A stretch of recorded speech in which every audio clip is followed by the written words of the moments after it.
Hello, നമ്മളിന്ന് പറയാൻ പോകുന്നത് 10,000 തൊട്ട് 10,00,000 വരെ അപ്രൂവൽ ചാൻസ് കിട്ടുന്ന ഒരു അപ്ലിക്കേഷനെ പറ്റിയിട്ടാണ്. അപ്പോൾ അത് അത്യാവശ്യം ഫേമസ് ആയിട്ടുള്ള ഒരു അപ്ലിക്കേഷനാണ്. കുറേ ആൾക്കാരൊക്കെ യൂസ് ചെയ്യുന്ന ഒരു അപ്ലിക്കേഷനും കൂടി ആയിരിക്കും ഷോപ്പിങ്ങിനൊക്കെ വേണ്ടിയിട്ട്. അപ്പോൾ അവർ നമുക്ക് എന്തായാലും ഒരു 2,00,000 പ്രീ അപ്രൂവ്ഡ് ഓഫറൊക്കെ തന്നിട്ടുണ്ട്. അപ്പോൾ നമുക്കത് ക്ലെയിം ചെയ്യാൻ പറ്റുമോ കാര്യങ്ങളൊക്കെ നോക്കാം. ആദ്യം നമുക്ക് ഈ അപ്ലിക്കേഷൻ്റെ ഡീറ്റെയിൽസും അതുപോലെ തന്നെ എലിജിബിലിറ്റിക്ക് എങ്ങനെയാണെന്ന് നോക്കാം. അതിന് മുന്നേ തന്നെ നിങ്ങൾ ആദ്യമായിട്ടാണ് ഈ ചാനലിൽ വീഡിയോ കാണുന്നതെന്ന് വെച്ച് കഴിഞ്ഞാൽ നമ്മുടെ ചാനൽ സബ്സ്ക്രൈബ് ചെയ്ത് ബെല്ലൈക്കണൊക്കെ എനേബിൾ ചെയ്ത് വെക്കുക. കാരണം ഒരുപാട് ലോൺ റിലേറ്റഡ് വീഡിയോകൾ നമ്മൾ ഈ ചാനലിൽ അപ്ലോഡ് ചെയ്യുന്നതായിരിക്കും. പിന്നെ നിങ്ങൾ സാലറി ബേസിലുള്ള ലോണുകൾ നോക്കി നടക്കുന്നവരാണെന്നുണ്ടെങ്കിൽ ഈ സ്ക്രീനിൽ കാണിക്കുന്ന ഡോക്യുമെൻറ്റ്സ് ഒക്കെ നിങ്ങളുടെ കയ്യിലുണ്ടെന്നുണ്ടെങ്കിൽ നിങ്ങൾക്ക് എന്നെ കോൺടാക്ട് ചെയ്യാവുന്നതാണ്. സാലറി അനുസരിച്ച് ബാങ്കുകളിൽ അല്ലെങ്കിൽ NBFCകളിൽ ലോൺ റെഡിയാക്കി തരാം. അപ്പോൾ നമുക്ക് എന്തായാലും ഇനി നമ്മുടെ അപ്ലിക്കേഷൻ്റെ ഡീറ്റെയിൽസ് നോക്കാം. അപ്പോൾ നമ്മുടെ ഇൻട്രസ്റ്റ് റേറ്റ് ഒക്കെ സ്റ്റാർട്ടിങ് വരുന്നത് 10% തൊട്ടാണ്.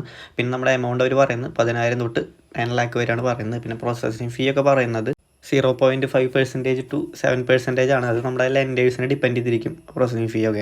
പിന്നെ 60 മാസം വരെയുള്ള ടെന്യൂർ അവർ പ്രൊവൈഡ് ചെയ്യുന്നുണ്ട്. പിന്നെ നമ്മുടെ ഏജ് ഒക്കെ വരുന്നത് 18 വയസ്സ് മുതൽ 60 വയസ്സിൻ്റെ ഉള്ളിലുള്ളവർക്ക് നമുക്ക് ഇതിൽ അപ്ലൈ ചെയ്ത് നോക്കാം. പിന്നെ സാലറീഡ് ആണെങ്കിലും സെൽഫ് എംപ്ലോയ്ഡ് ആണെന്നുണ്ടെങ്കിൽ നമുക്ക് അപ്രൂവൽ ചാൻസ് ഉണ്ട്. നമുക്കൊരു മന്ത്ലി ഇൻകം അവർ പറയുന്നത് മിനിമം 10,000 ആണ് മന്ത്ലി ഇൻകം പറയുന്നത്. പിന്നെ സിബിൽ സ്കോറൊക്കെ അവർ 650 മേലെ ഉണ്ടെന്നുണ്ടെങ്കിൽ കിട്ടുമെന്നാണ് പറയുന്നത്. പക്ഷേ അതൊന്നും നോക്കിയിട്ട് കാര്യമില്ല. നമുക്കൊരു 700 മേലെ ഉണ്ടെങ്കിൽ തന്നെയാണ് അപ്രൂവലൊക്കെ കിട്ടാനുള്ള സാധ്യതയുള്ളൂ. പിന്നെ നോർമലി സാലറീഡ് ആയിട്ടുള്ളവർക്കാണ് ഇതിലും വലിയ എമൗണ്ട് അപ്രൂവ് ആയിട്ട് കാണുന്നത്. ടാറ്റ ന്യൂ ആപ്പിലാണ് നമ്മൾ ലോൺ അപ്ലൈ ചെയ്യുന്നതെങ്കിലും നമുക്ക് ലോൺ പ്രൊവൈഡ് ചെയ്യുന്നത് ലെൻഡേഴ്സാണ്. അപ്പോൾ മെയിൻ ലെൻഡർ എന്ന് വെച്ച് കഴിഞ്ഞാൽ ടാറ്റ ക്യാപിറ്റലാണ്. അപ്പോൾ അവരാണ് കിട്ടുന്നത് വെച്ച് കഴിഞ്ഞാൽ വലിയ എമൗണ്ട് നിങ്ങൾക്ക് എക്സ്പെക്റ്റ് ചെയ്യാം. പിന്നെ അതിൽ അവർ ലെൻഡിങ് പാർട്ട്നേഴ്സായിട്ട് പിന്നെ ക്രെഡിറ്റ് ബീം, DMI ഫൈനാൻസും ക്യാഷ്, മണി വ്യൂ ഒക്കെ വരുന്നുണ്ട്. എന്തായാലും നമുക്ക് അപ്ലൈ ചെയ്ത് നോക്കാം. നമുക്ക് ഗെറ്റ് ദ ലോൺ ഓഫർ അടിച്ച് കഴിഞ്ഞ് കുറച്ച് പെർമിഷൻസ് അവർ ചോദിക്കുന്നുണ്ട്. അപ്പോൾ ആ പെർമിഷൻസൊക്കെ അലോ ചെയ്ത് കൊടുക്കുക. അതിനുശേഷം കണ്ടിന്യൂ അടിച്ച് കഴിഞ്ഞാൽ നമുക്ക് ഇങ്ങനെ ഒരു സ്റ്റെപ്പിലേക്ക് ആയിരിക്കും വരിക. അപ്പോൾ ഇതിൽ ടോട്ടൽ 3 സ്റ്റെപ്പുകളാണുള്ളത്. ഒന്ന് പേഴ്സണൽ ഡീറ്റെയിൽസും പിന്നെ എംപ്ലോയ്മെൻറ്റ് ഡീറ്റെയിൽസും പിന്നെ അതർ ഇൻഫോ ഡീറ്റെയിൽസാണ് അടിച്ചു കൊടുക്കേണ്ടത്. ഫസ്റ്റ് സ്റ്റെപ്പിൽ നമ്മുടെ പാൻ കാർഡിലെ കറക്റ്റ് നെയിം കാര്യങ്ങളൊക്കെ അടിച്ച് നമ്മുടെ ഡീറ്റെയിൽസൊക്കെ അടിച്ച് നെക്സ്റ്റ് അടിക്കുക. അതിനുശേഷം നമ്മുടെ എംപ്ലോയ്മെൻറ്റ് ഡീറ്റെയിൽസും അതർ ഇൻഫോയും ഫില്ല് ചെയ്ത് കൊടുത്തതിന് ശേഷം കണ്ടിന്യൂ അടിക്കുക. കണ്ടിന്യൂ അടിച്ച് കഴിഞ്ഞാൽ കുറച്ച് നേരം ലോഡ് ചെയ്ത് വെക്കും. അതായത് ഏകദേശം ഒരു മിനിറ്റ് വെയിറ്റ് ചെയ്യേണ്ടതുണ്ട്. അപ്പോൾ ഇവിടെ നിന്ന് നമുക്ക് എൻ്റെ പ്രീ അപ്രൂവ് ആയിട്ടുള്ള എമൗണ്ട് അവിടെ കാണിക്കും അപ്രൂവ്ഡ് എന്ന് പറഞ്ഞിട്ട്. അപ്പോൾ അവിടെ നിന്ന് ഞാൻ കണ്ടിന്യൂ ചെയ്യുന്നില്ല. കാരണം ഞാൻ അവിടെ നിന്ന് സ്റ്റെപ്പുകൾ കണ്ടിന്യൂ ചെയ്യുന്നില്ല. പക്ഷേ നിങ്ങൾക്ക് എന്താണ് സ്റ്റെപ്പാണോ വരിക അടുത്തത് അത് ഞാൻ സ്ക്രീൻഷോട്ട് ചെയ്ത് കാണിച്ചു തരാം. നമ്മളിവിടെ നിന്ന് കണ്ടിന്യൂ ചെയ്യാത്ത വേറെ ഒന്നുമല്ല. നമുക്ക് ഓൾറെഡി ഒരു 5 എൻക്വയറി ആയിട്ടുണ്ട് ഈ മാസം. അപ്പോൾ അധികം എൻക്വയറി ആയിക്കഴിഞ്ഞാൽ നമ്മുടെ സിബിലിനകത്ത് എഫക്റ്റ് ചെയ്യും. അപ്പോൾ നിങ്ങൾ ലോൺ ആവശ്യമുള്ളവരാണെന്നുണ്ടെങ്കിൽ മാത്രം ഇതൊക്കെ ട്രൈ ചെയ്ത് നോക്കുക. അപ്പോൾ അടുത്ത സ്റ്റെപ്പ് എന്താണെന്ന് വെച്ചാൽ ഞാൻ കാണിച്ചു തരാം.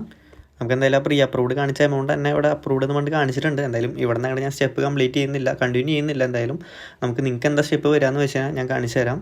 അപ്പോൾ നമ്മുടെ നെക്സ്റ്റ് സ്റ്റെപ്പ് എന്ന് വെച്ച് കഴിഞ്ഞാൽ ഇങ്ങനെ ഒരു ഇൻ്റർഫേസ് ആയിരിക്കും കിട്ടുക. അപ്പോൾ അതായത് നമുക്ക് ലെൻഡേഴ്സ് പ്രൊവൈഡ് ചെയ്യുന്ന എമൗണ്ടും അതായത് 3-4 ലെൻഡേഴ്സ് അവർ കാണിക്കുന്നുണ്ട്. അതിൽ ഇഷ്ടമുള്ള എമൗണ്ട് നമ്മൾ സെലക്ട് ചെയ്തതിന് ശേഷം അതായത് ഏതിലാണോ ഇൻട്രസ്റ്റ് റേറ്റ് കുറവ് ബെറ്റർ എമൗണ്ട് കിട്ടുന്നത് വെച്ചാൽ അതിനുശേഷം പ്രൊസീഡ് ടു KYC അടിക്കുക. അതിനുശേഷം നമ്മുടെ KYC കംപ്ലീറ്റ് ചെയ്യേണ്ട ഓപ്ഷനാണ്. നമ്മുടെ ആധാർ നമ്പറോ വിർച്വൽ ID വെച്ചിട്ട് അത് കംപ്ലീറ്റ് ചെയ്യുക. നെക്സ്റ്റ് എന്ന് വെച്ച് കഴിഞ്ഞാൽ നമ്മുടെ ടെന്യൂർ കാര്യങ്ങളൊക്കെ EMIയുടെ ടെന്യൂർ കാര്യങ്ങളൊക്കെ സെലക്ട് ചെയ്തതിന് ശേഷം ഓട്ടോപേക്ക് കൊടുക്കേണ്ട ഓപ്ഷനാണ്. അതിനുശേഷം സെറ്റപ്പ് ഓട്ടോപേ അടിക്കുക. അപ്പോൾ നമുക്ക് ബാങ്ക് അക്കൗണ്ട് സെലക്ട് ചെയ്യേണ്ട ഒരു ഓപ്ഷനാണ് വന്നിരിക്കുന്നത്. അപ്പോൾ അതിൽ ബാങ്ക് അക്കൗണ്ട് സെലക്ട് ചെയ്തതിന് ശേഷം നമ്മുടെ ഓട്ടോപേ കംപ്ലീറ്റ് ചെയ്യുക. കംപ്ലീറ്റ് ചെയ്തതിന് ശേഷം നമുക്ക് next step application is under review എന്ന് പറഞ്ഞിട്ട് കാണിക്കും. അപ്പോൾ ഇവിടെ എത്തിക്കഴിഞ്ഞാൽ ഓൾമോസ്റ്റ് നമ്മുടെ എല്ലാ സ്റ്റെപ്പുകളും കഴിഞ്ഞു. പിന്നെ നമ്മുടെ നെക്സ്റ്റ് സ്റ്റെപ്പ് എന്ന് വെച്ചാൽ ലാസ്റ്റ് പ്രോസസ്സായിട്ട് നമ്മുടെ dispersal decision is in process പറഞ്ഞിട്ട് കാണിക്കും. ഇങ്ങനെ കാണിച്ചാൽ നമുക്ക് ഓൾമോസ്റ്റ് ഒരു 24 മണിക്കൂറിനുള്ളിൽ നമ്മുടെ അക്കൗണ്ടിലേക്ക് എമൗണ്ട് കയറുന്നതായിരിക്കും. അപ്പോൾ വീഡിയോ എല്ലാവർക്കും ഇഷ്ടപ്പെട്ടു എന്ന് വിചാരിക്കുന്നു. Thanks for watching.